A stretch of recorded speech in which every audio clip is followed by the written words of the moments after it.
You know what they say, Tom? Do you know what they say? Better late than never.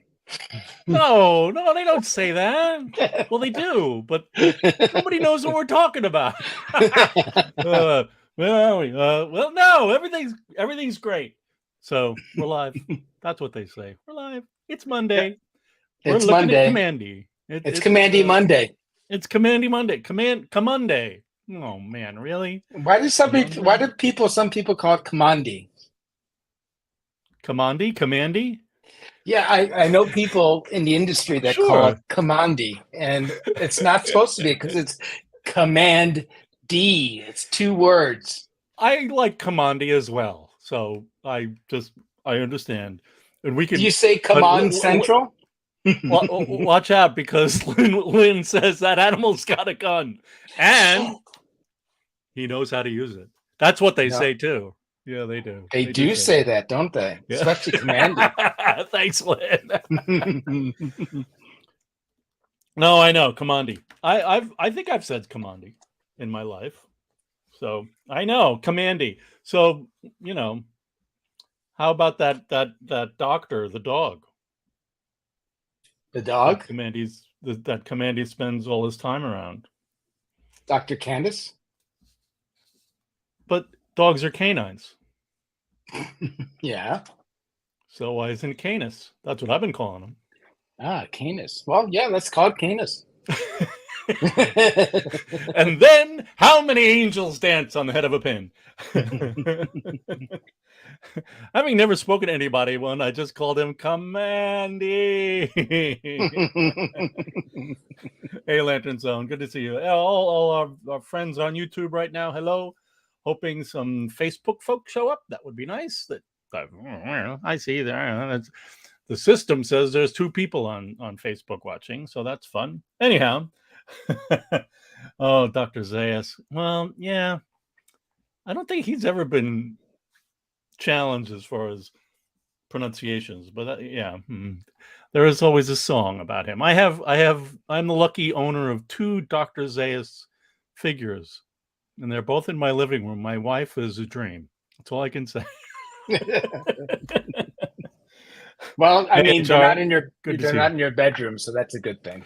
No, I don't. Yeah, no, but yeah, Dr. Zayas, man. I got a piggy bank out of the street like 30 years ago, and then friends of mine gifted me a Dr. Zayas. Nice. Yeah. So yeah, but I'm not like the huge fan of always hearing the song from The Simpsons about Dr. Zayas. Just saying. So, we'll just leave it right there. So anyhow, it's Kamandi. Really? It's Kamandi. 15 episodes in, and finally we're like, oh, Kamandi, that's a thing. Kamandi. Monday. Come on, Monday. Kamandi Monday. Come on, Kamandi. All right. I know. People love that song. It's a funny episode, but when you're a Planet of the Apes fan, you have to hear that song every time from your friends. It's a bummer. Anyhow, so I'm Rand Hoppe. I am executive director, founding trustee, Jack Kirby Museum and Research Center. Been around for how many years now? Oh man, long time. 18 years. 18. Like that. Yeah. Yeah, 18. Getting the word out about Jack Kirby, one of the greatest creative people of the last half of the 20th century.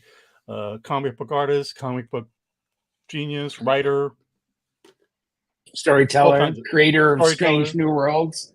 Yes. Like Kamandi.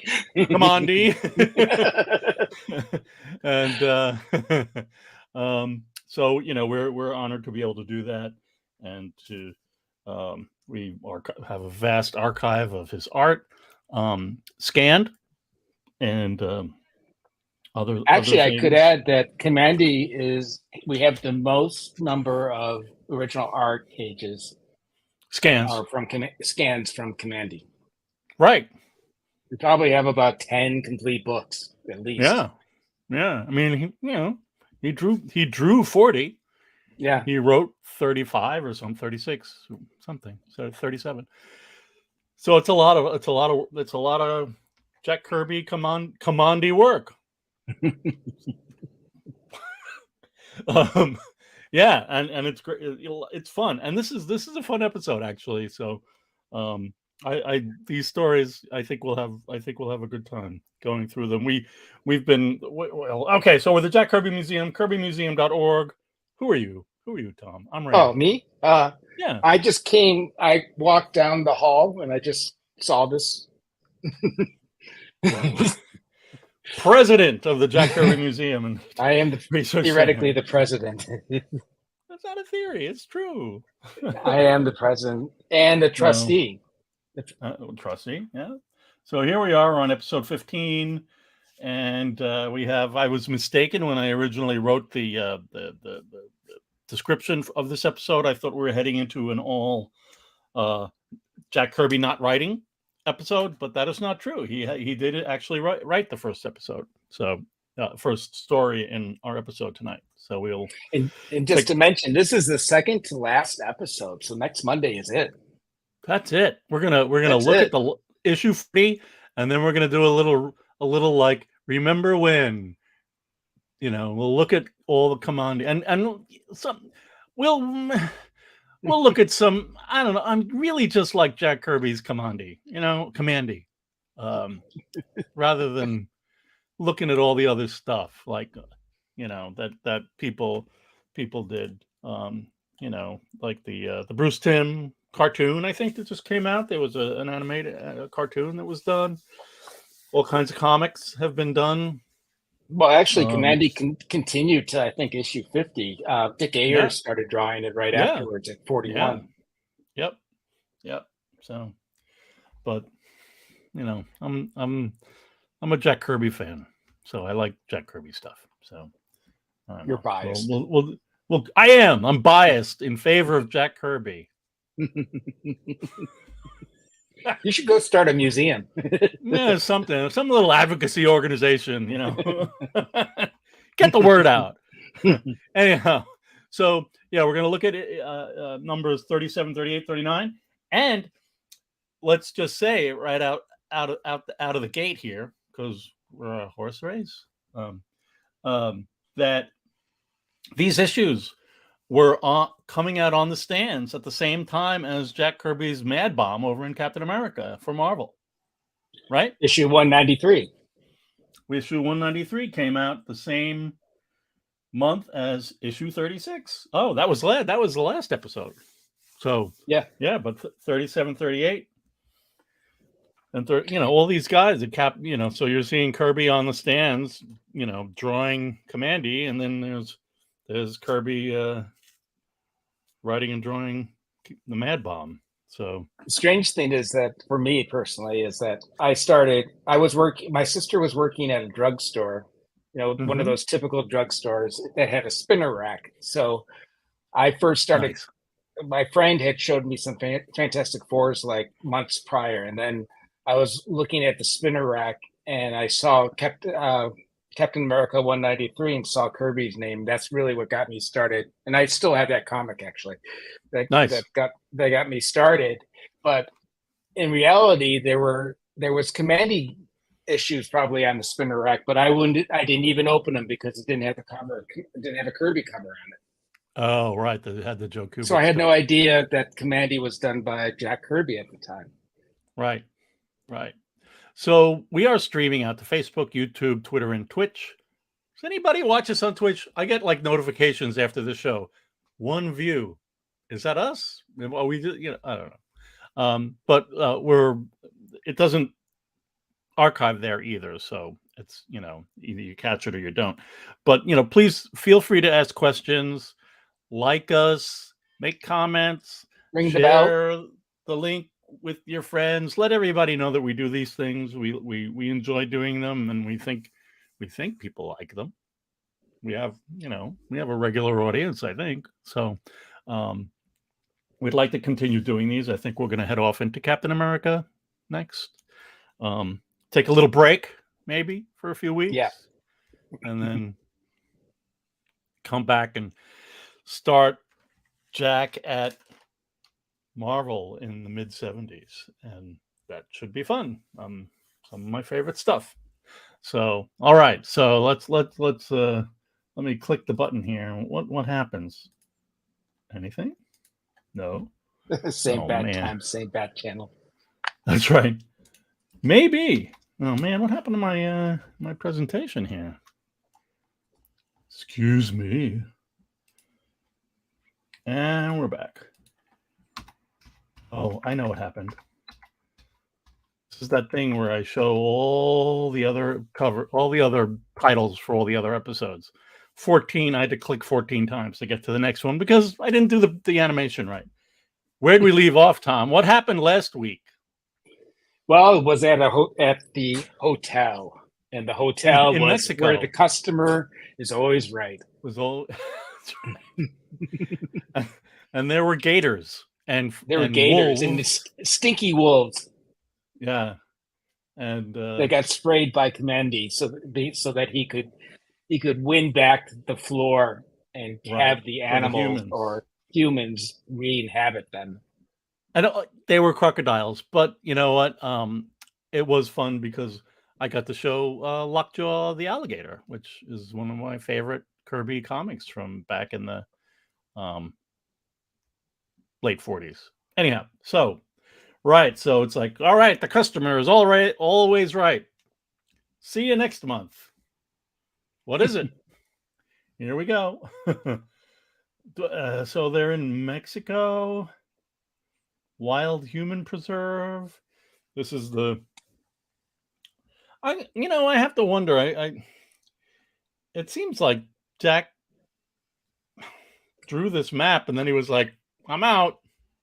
Did he say I was out and they asked him to draw the map? I don't know. You know what I mean? Well, that was from issue 32, correct? Yeah. Yeah. No, I know. It's just a little. Yeah, after that issue, he only wrote two more issues, I think. Maybe I know. 3. Yeah, but look at all the story ideas he gave in this map. Yeah, like the surfing orangutans over in Indonesia. It's fantastic. Well, this kind of all happened in issue 29 when they discovered that there was a land bridge that happened because of Superman. Right, the great one. Yeah. Yeah. So, yeah. Anyhow, it's fun to think about what was going on there with, how he. I mean, really, he just provided a whole map for a whole 2 years worth of stories. Okay, so here's our cover for issue 37. Lovely Joe Kubert drawing. We don't have any original art for that. Okay, so here we are. First page, we have photocopies. So Jack would photocopy the pencils, or not Jack wouldn't do it, but Roz or Steve Sherman would photocopy the pencil art before they would get sent to the inker or letterer. And inker/letterer, which was Mike Royer for a while, and then ended up being Bruce Berry. You could see delineations by D. Bruce Berry here. And here's, Jack indicating the text and the drawing and the chapter 1 and the word balloon. So this is what the original art looks like. You can see that there's been a paste up here and all this glue, right? Mm-hmm. Indications that there were paste ups. And then, well, you can see that what was going on. I mean, this is what we were talking about this last week too. And our friend Richard Kolkman was like, what are you guys talking about? Of course they lettered it and edited it in New York, but why change? Look at this, the first balloon. This rugged crater country is alive with sounds, musical sounds. It's the same script. They still re-lettered it. Well, one interesting thing within the Days of the Mob #2, they re-lettered that whole book. They did. Too. They didn't. They put paste ups on everything. Yeah, it was work. It seems like it was make work. I don't know. Yeah, maybe not. Maybe there was an aesthetic oh heavens, that lettering is too fat and not enough. Well, actually, Mike Royer mentioned that DC didn't like his lettering because it had a slight angle to it. Oh God, right? Yeah, yeah. So they made it vertical. But D. Bruce Berry always did everything very vertical. If I can, his lettering. So I don't know why they had to redo everything. And of course, I'd like to point out that the editor has added a thought balloon. Something's going on. Whatever. Yeah. So, there's a lot of that going on. It's interesting when you read these books because the editing is the stuff that they add is kind of like, if you, it's kind of like descriptive in a way. It's like making it seem like the reader is kind of dumb, whereas Jack would assume that the reader is looking at the art and looking at the story and figure it out themselves. Yep. Okay. So, I mean, that's a cool landscape there. I kind of like the rocks. And looks very dangerous. If I fell in one of those spikes. Yep. So then what? Oh, it's a herd of humans. Yes, lots of them. And he hears music, and there's a herd of humans. So he runs back to his pals. And they had heard it already. Yeah, and they're like trying to figure out as well. And of course, Pyra's like, "It's coming from within the rocks. Can't you tell?"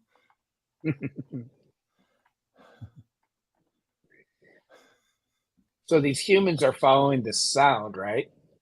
Yeah. But why? HR, what are you talking about? Oh, Al, you rather than the blue? Oh, all right. Well, I don't know. I chose the light blue for the series and just left it at that. Yeah, I don't know. The music, anyhow, what were you saying, Tom? Oh, just that it's interesting that the sound is, they're following this sound probably out of curiosity, I assume. Yeah. But they're all docile and they're just kind of like in a trance. Right. Yeah. So, all right. So, Pyra knows everything, and she zaps a rock. Uses her antenna to like blast away part of the rock. I know. Yeah. It's like the Martian. Yeah. And then finds the transmitter, and then they're like, all right, I'll go this way and you go that way, and we'll catch up later. All right. So then we have another chapter splash, chapter 2. And well, just to say in the last, you don't have to go back, but it's just Kamandi was very grateful to the two of them for helping him out to figure out what's happening to the humans. Yeah. And so they take off and he just like waves goodbye. He feels alone. Right. Goodbye, you two, but don't bug out on me. I may need a helping hand real fast. Did they keep that or did they rewrite it? Oh, they got rid of it.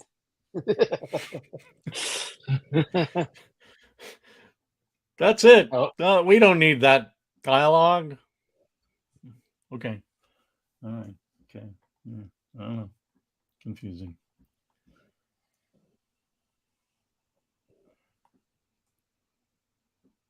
Oh man, the script is pretty different too. At the top, the descripto thing, the paragraph. Yeah. I'm not getting involved in it. It's too much. But that was changed. So they take off, and Kamandi joins the herd. They're like lemmings. Why doesn't it affect him though? He's an animal. Yeah. That he is. And then the girl looks tired. He says something and scares her. She's got a nice hairstyle, so they must have stylists there. They do. Very nice. Yeah. It's a very kind of 70s looking kind of hairstyle. And then he's like talking to her, and that kind of freaks her out. So he starts whistling. Which I always had fun with Hawkman when Hawkman was like flying around, and he's like, my buddy Mitch and I, when we were young comic book pals, we were like making fun of Hawkman. Wheat, come to me, my winged brethren. Wheat, wheat. All right. So wheat is the sound for whistling. Uh-oh, here come some bike riders. What now? Uh-oh. Okay, hit him. Hit him with a stick. That'll do it. And You their chase after mask. the woman. Yeah. I have no idea what's going on. It's just like they're being attacked. And he says, they're after me like I'm some sort of wild Mustang.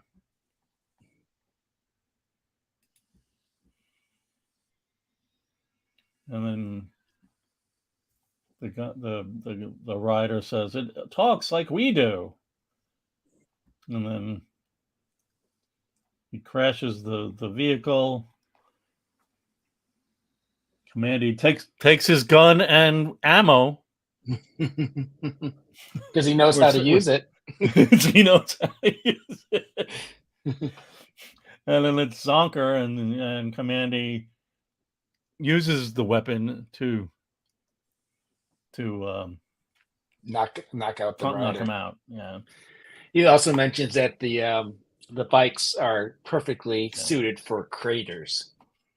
Right. That's why they don't have any kind of just like tires the dune buggy, the moon buggies I saw. I know. I was thinking of that actually.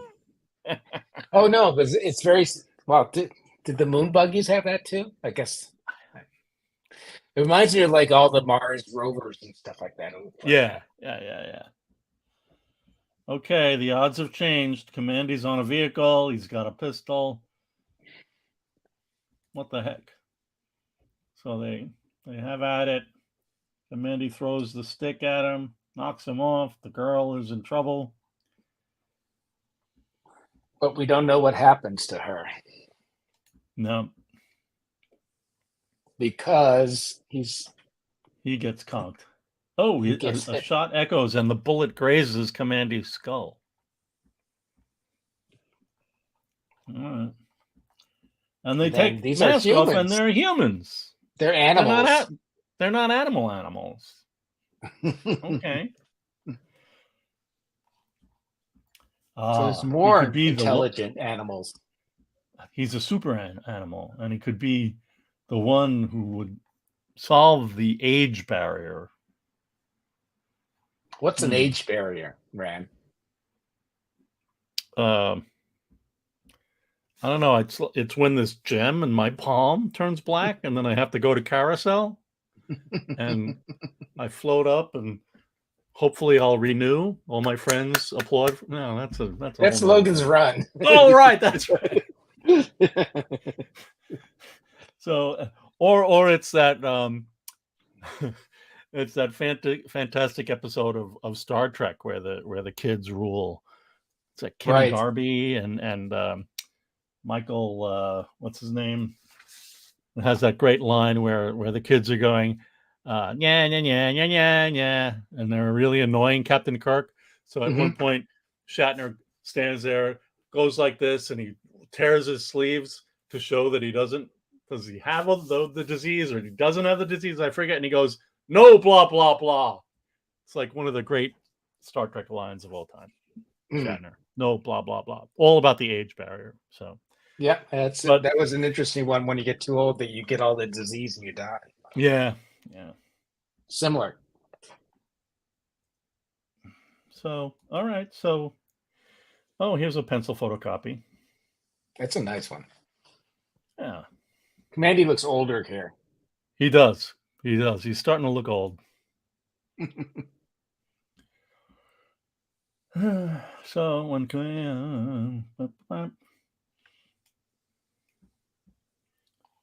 I'm not gonna. It looks like the paragraph at the top has been changed a lot. Yeah, Death Wish goes to Raiders. Raiders. Oh, geez. Hello, I didn't even see that. That's really paying attention. Yeah. I like Death Wish better. Well, yeah. All right, so Kamandi's he's look at his big chunky Kamandi face there. He's getting old. He's seen too much. He's seen too much. That's right. And now it's so he's thinking, you're not gonna push me around. let me out of here. I'll find a way to break out. And then this guy comes. And he's like, well,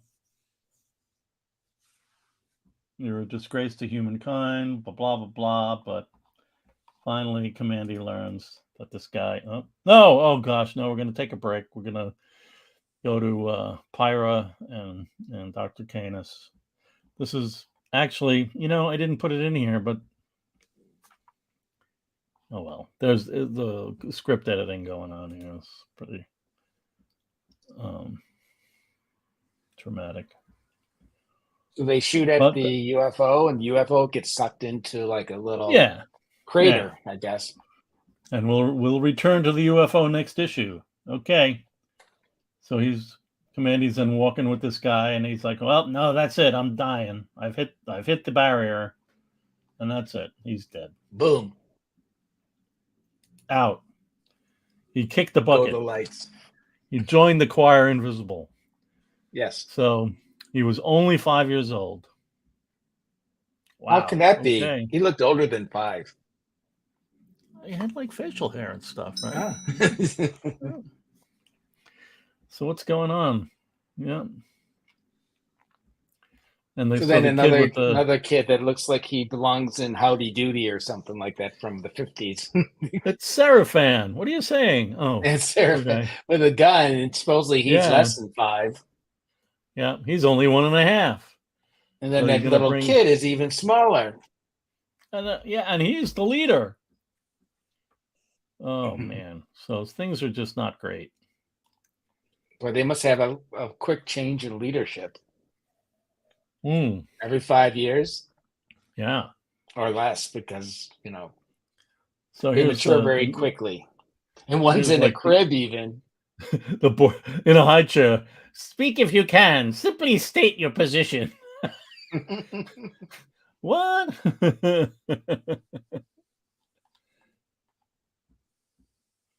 Your chief is a mere baby with an astounding vocabulary. How do they learn so fast? Do they have microfilm library? Everything's a microfilm library in the world of post disaster. So yeah, we've got you now, Kamandi. We're gonna let. Oh, sorry, I didn't mean to do that. You're gonna bequeath your longevity to the tribe. All right. Well, why not? You might like it. Here comes Arna. Who is Arna? We'll find out next issue. Woman that looks like she's Asian or something. I don't know. Something. Yeah. Okay. So there it is. A new writer and a new direction. Okay. So that's the end of Jack Kirby's writing. And now we go into Jerry. What's his last name? Jerry Conway. Yeah. So there's. And we also get Mike Royer back. Yeah. So we got Mike Royer lettering and inking, and these guys, they're taking Kamandi away. Insane! You're insane! You're all insane. Arna's gonna send him to the destimulator.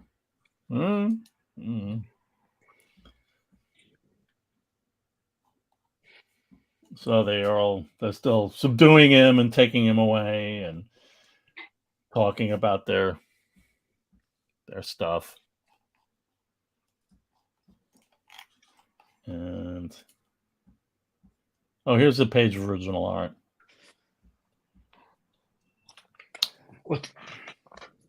What is that? Is that me or you? Oh, that's me, I think. Sorry. Okay. Putting up. I don't know why that. Same bat time, same bat channel. Yeah. Anyhow, so here's some original art, and you can see Mike's inking and lettering of the script, and that's how it was printed.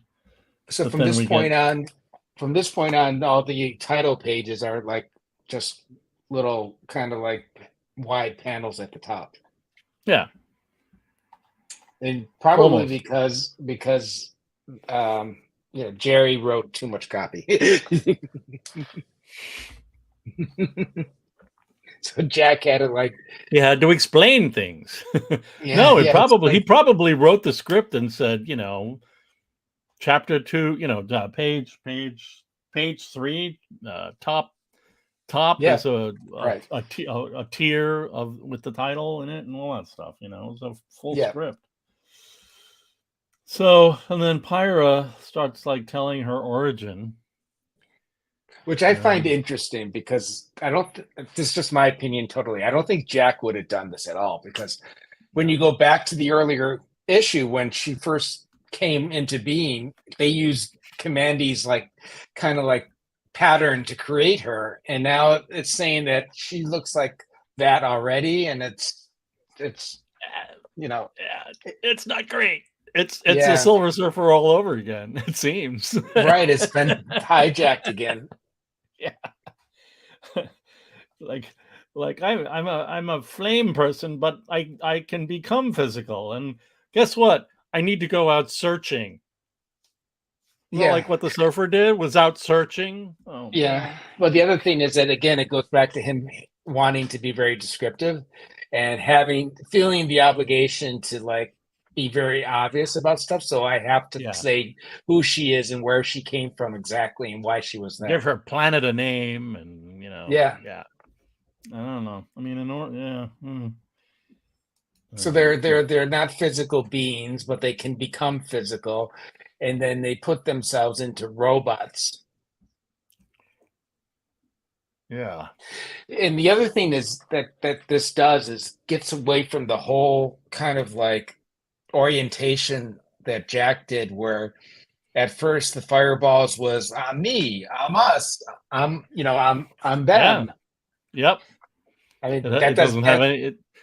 It just throws all that right out the window. Yeah, which I really liked about it because it made it very interesting, and he didn't need to explain it. It's like he can leave it up to the readers to kind of figure that one out. Yeah.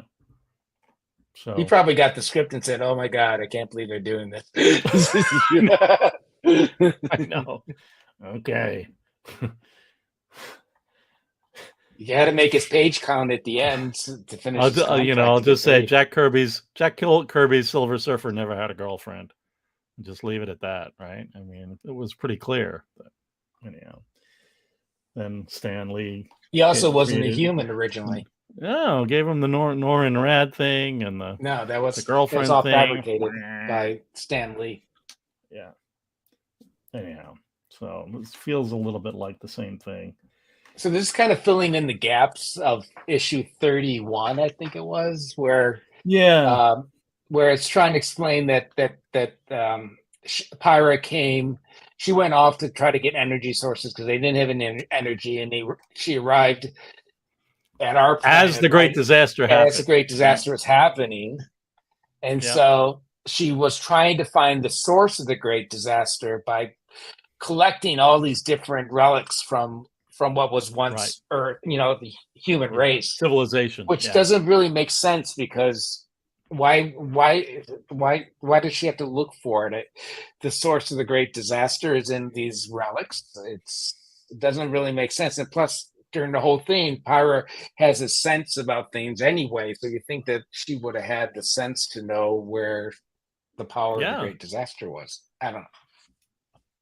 Greetings to you, Franco, from Manila. Fantastic. Wow. Thanks for joining us. Must be like it's probably about 8:30 in the morning. Yeah, 8 o'clock in the morning. Wow. Yeah. Tomorrow. Thanks for joining us. Yeah. Tomorrow. It's tomorrow already. It's a time traveler. Oh man. So cool. So yeah.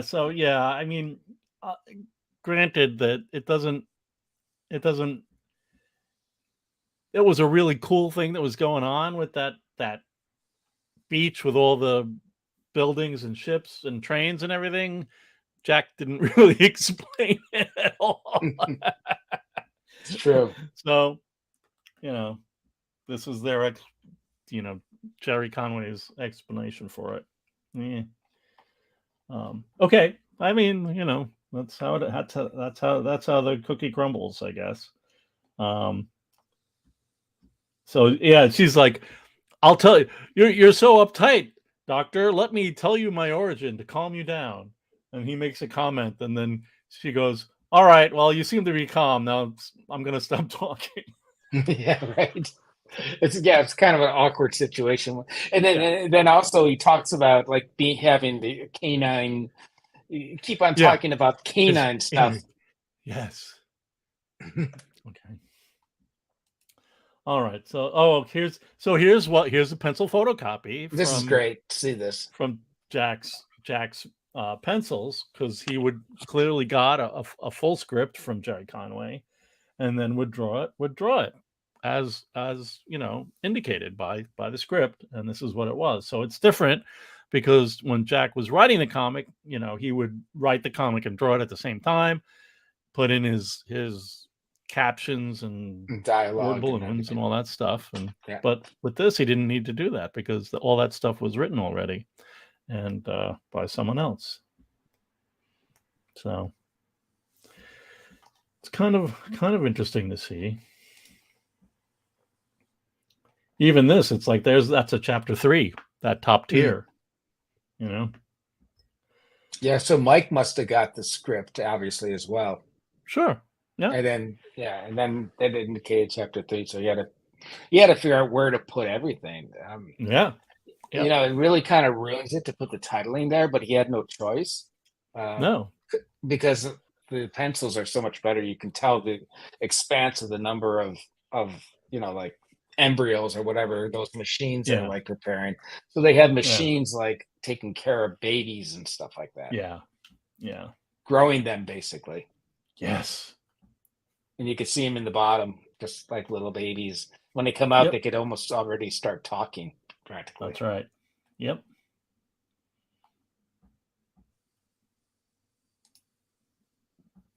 So they live till they're 5 or 6. And then she plays a game of chicken with him. It's like, yeah, put your hand in this machine. Go ahead. Yeah, it won't hurt. You'll be fine. It's not going to hurt. I'll put my hand in on the other side over here. Sure. And he does it, and then it's like, yow. He's a father now. He could be, he's going to, soon you'll be a father. So, he's already provided, at least as far as the reader is concerned, he's already provided like a basis for Pyra's physicality, except for that weird origin story we just read. Now he's like, he's going to be a father. And it's like, well, really crazy. Like, just, it's kind of interesting that seems to be a theme somehow. Oh, here's a page of original art. He freaks out, calls everybody crazy, starts running. Yeah. Shandak won't be pleased by this, Mistress Arna. Fine, Kamandi, and I won't need an excuse, Bruno. So, everybody's getting names. Bruno, Shandak. It's a very horrible society where people like cutthroat each other. Yeah. So there's the printed version in color. Well, at least they didn't paste over Mike's lettering. No, yeah. Yeah, there's a nice another page. Yeah. How much of this book do we have? Not a lot. It's too bad. So this is kind of cool, I mean, to see just Jack kind of like doing action and movement and caves. And she's out. She wants to find that boy. Because they really want to find him so that they can get his DNA, so they could basically go past the age barrier. It's weird because it's like this issue. It's like you're going to be a father, and then I think next issue or in a moment they're going to explain what it really is. I think it's the next one. Yeah. So it's almost like it changes, Yeah. I found that strange as well. Yeah. All right. So okay, I found a boat. The graveyard. Yeah. Okay. And then And it Bruno happens has to turned, work. It does. and Kamandi knows how to use it. Yeah, right. Yeah.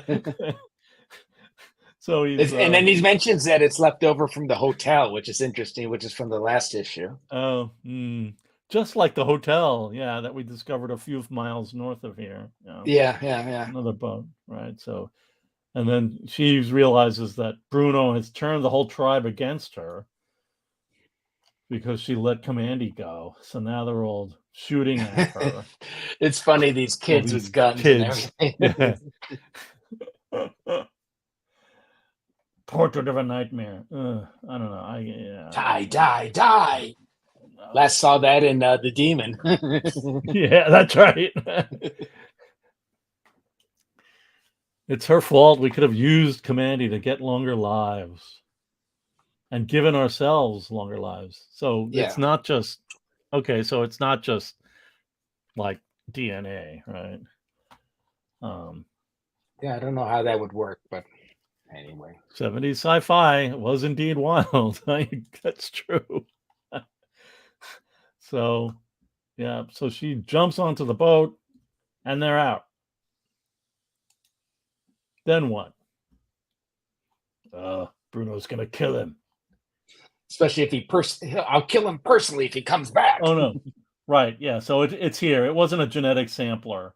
We're gonna suck your life energy out of you, and then we can spread it around and hope that we can live longer, so it's a little more okay, so it's not DNA. Personal. Yeah, it is. Yeah. So and she tries to grab the steering wheel or something, and yeah. They have no hope. They've gone crazy. You're gonna make us crash.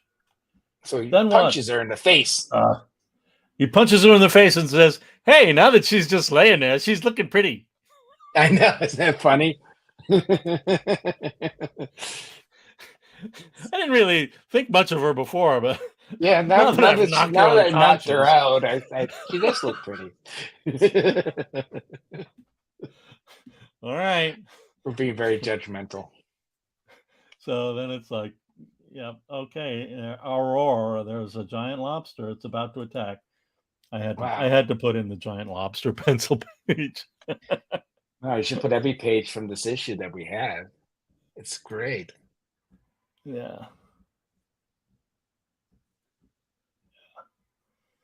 All right. So what's next? Crushes it. Yeah. Within the hollow claw, Kamandi and the awakened Arna cry out, but their shouts are muffled. No one can see or hear them as they're carried below the surface. All right.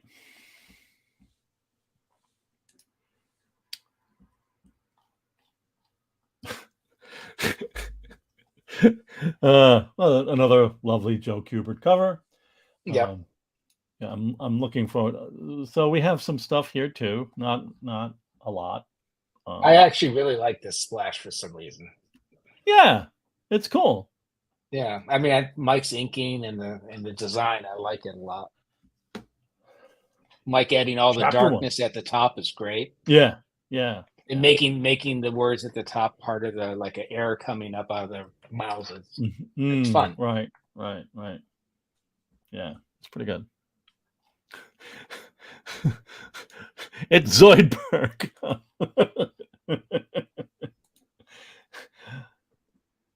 So then, yeah, things are they're in trouble. The chest is burning, and then of course, and the lobster's talking. He's the telepathic lobster. I am one of the elder gods from the. No, he doesn't say that. He's being very, very polite. Remain calm, dear animal. Okay. And then he chose conks out. And Arna's awake and okay, keep fighting. So they pulls him. And it's a coral city. Yeah. Oh, the strange coral city. Yeah. So they're barely living here. They're running out of air. Luckily, they had a big gulp of air before they went under, but still. Yeah. Oh, good. So there's a nice chapter splash, partial splash chapter. The aquarium. The air aquarium. The Clever. air aquarium. It's like Kamandi. You know. Air aquarium. So they get pushed into like the air aquarium. Yeah.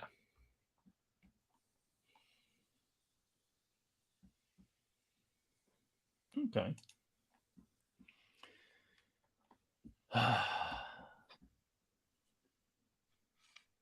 Okay. Well, they realize they're not alone. There are some humans. Kamandi tries to punch and we find out that the lobster is actually a scientist. Right. It's examination time. Yes, they have to examine him, and doesn't want to be examined. Take your examination and shove it. Well, and then Kamandi gets shoved. And then the snail shows up. You must not strike the scientist. It's a giant snail. Oh, yeah. Then what? Oh my gosh, now we're back with Pyra and Dr. Canis. The last we saw, the UFO went into that crater. Oh, right. Kamandi's conked out. Oh, hey, it's some lizards. Why not? with some donkeys. Then he's Marshal Lizar of City Sun. They don't believe she's an alien. She starts to get angry, and then, of course, the doctor prevents her from going, like using her powers. Yeah. And then it's like, come with us to meet Prince Gila. It's only an hour's ride. All right. This could be a trap. All right. Yeah. And we're back.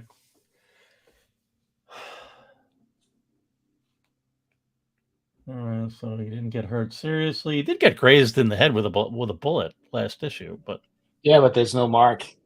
No. It was a rubber bullet. No.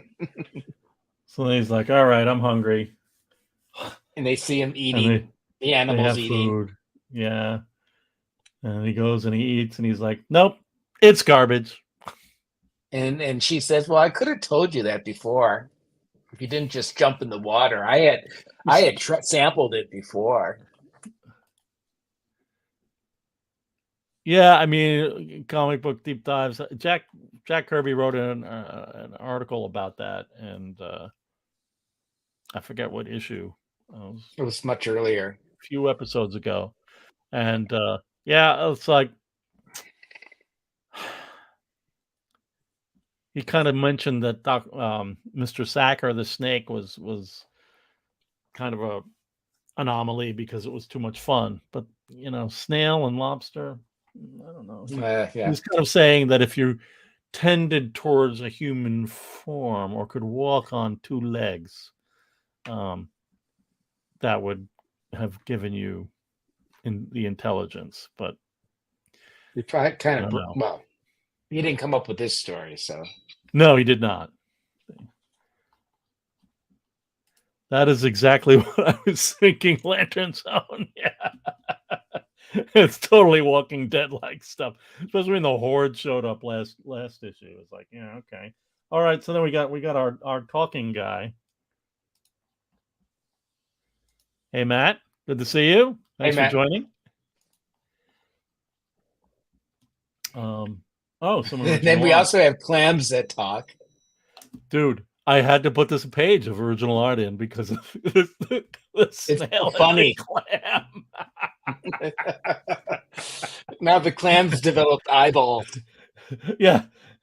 The new specimen is a problem. Clam, C-L-A-A-M. Yeah. It's just really corny names. They give him, and then he says, in the morning, snarl. Snow. Snow. Oh, God. Look at this guy. He's killing me. Let's look at him in color. Yeah. So, all right. So, yeah, this guy, Smasher, is the leader of the pet humans, and he says he's tried to break out, but the walls are too thick. And Muppets. yeah, they're like Muppets. I know. I just and then okay, we'll take a break. Where's Ben Boxer and Tufton? It's Still a out nice there. splash. It's lovely. Yeah. But they're still fighting. How many issues has it been since they've been fighting this war? Yeah, it took so long, so much. Ram Jam's people are retreating again off the coast of Florida. And then they just go away. It's just like after all this, they just decide to leave. And this has been like 5 issues. Yeah. Glorious victory. And Ben is tied up and saying, well, I stopped you for treason. Cold-blooded murder. Yeah. And he stares back. That's a staring page. That's right. Jack, don't have many of those eye panels. Yeah.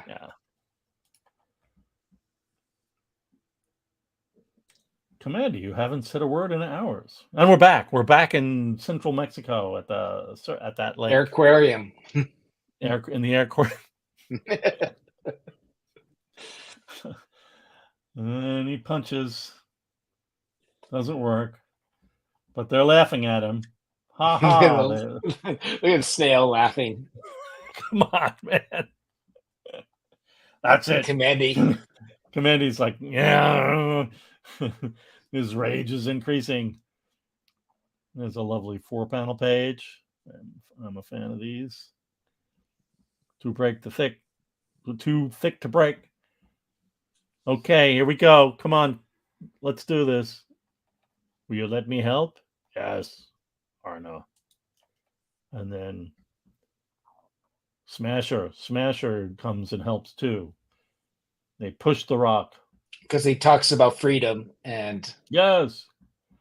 And he knows what freedom is, and yes. So he helps push the rock, and the rock tumbles down the hill. And we have some photocopy. The shrimp. This guy. Yeah, that's one of those. What do they call those things? With the sea urchins. Sea urchin. Yeah. Here we go. The boulders falling, bouncing. We're free. Crash.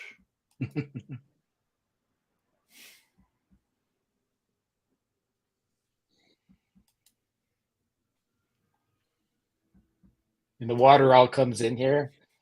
Yeah. And apparently they have enough air to get to the surface. Right. Even though they barely had enough to get down there. Yeah. Well. So they almost get captured again by the lobster, and then right.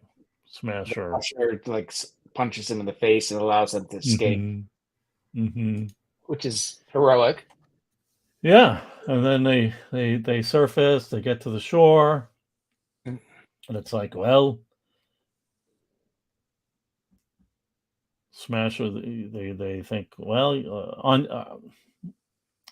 Arna says, Smasher is the only one who'll ever know what it means to really means to be free. Because he never made it to the surface. Yeah. And he's the one that helped him get out. Oh, I mean, that's a nice story. Some of it. Yeah. And the next issue, The Lizards of Lost Lorraine. And last Kirby issue. Last Kirby drawn issue. And our last episode. And we'll do we could do a whole recap of the whole Kirby at DC in the 70s. The world's our oyster, we can kind of provide some overview stuff. So we are raising money for our collections website. There's a lot of database work going on behind the scenes, and we need funds to